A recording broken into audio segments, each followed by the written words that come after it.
Hello and welcome to my channel and to and football day 3। जी हाँ, जिन्होंने भी लास्ट 2 वीडियोस इस चैनल पे मेरी देखी हैं उन्हें पता है कि हमने एक न्यू सीरीज स्टार्ट करी है regarding transfer window update on a daily basis, जिसमें हम दिन की जो भी र्यूमर्स है ट्रांसफ़र के रिगार्डिंग, जो भी डील डन होती है वो हम डिस्कस करते हैं। अगर हम आज की देखें तो आज जो एक खबर आई according to here we go, वो है यंग प्रोडिजी को लेके, जो कि बारसा यूथ क्लब को रिप्रेजेंट कर चुके हैं, पीएसजी के लिए खेल चुके हैं और अब अपनी लैप्जिंग के लिए सर्विसेज आगे देंगे या नहीं, वो आने वाले दिनों में पता चलेगा। जी हाँ, उस प्लेयर का नाम है येवी सिमंस। जी हाँ, येवी सिमंस जो है इस समर लैप्जिंग को लीव कर सकते हैं। According to player source, player एकदम क्लियर है कि वो इस सीज़न लेipzig को छोड़ के किसी और लीग में खेलता अपने आप को देख रहा है, किसी और क्लब के लिए। तो अगर हम अभी की न्यूज़ माने, आज के जो दिन न्यूज़ आ रही है, वो प्रीमियर लीग के 2 क्लब्स हैं जो इंटरेस्टेड हैं।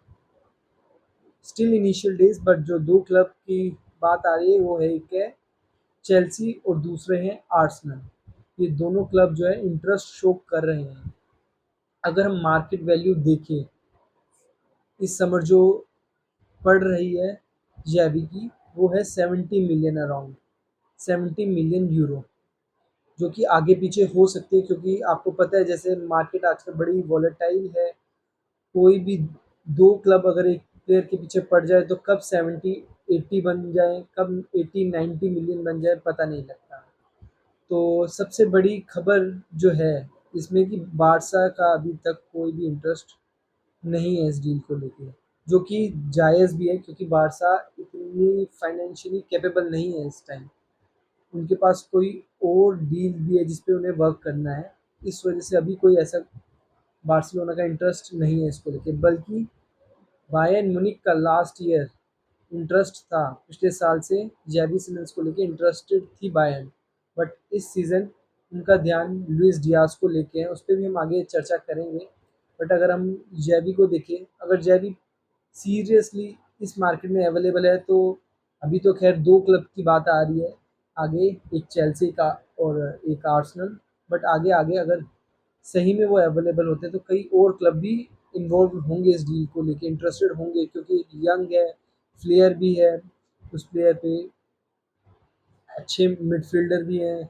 तो देखना दिलचस्प होगा कि आगे चीज़ें कैसे पैन आउट होती हैं। तो अगर हम दूसरी तरफ रैशफोर्ड की बात करें तो रैशफोर्ड लैंड कर चुके हैं बार्सिलोना में, आगे उनका मेडिकल होगा।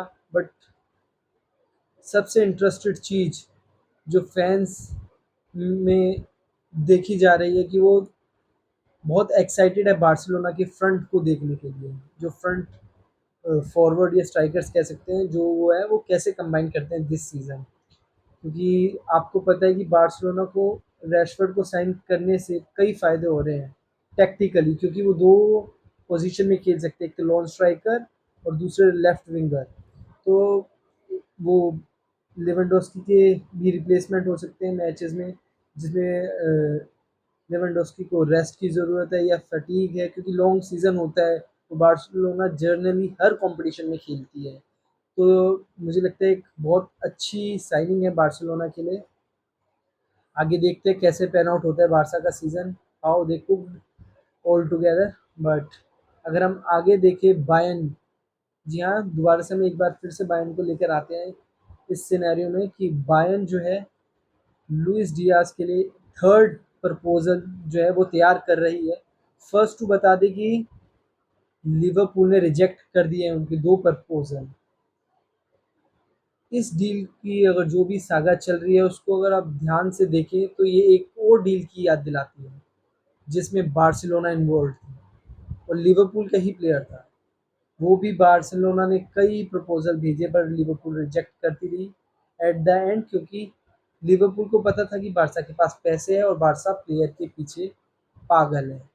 तो लिवरपूल ने स्टार्टिंग के जो ऑफर्स है वो रिजेक्ट करती रही एंड लास्ट में बारसा ने हेफ्टी प्राइस दे के प्लेयर लिया। जी हाँ, उस प्लेयर का नाम फिलिप कटिन्यो है।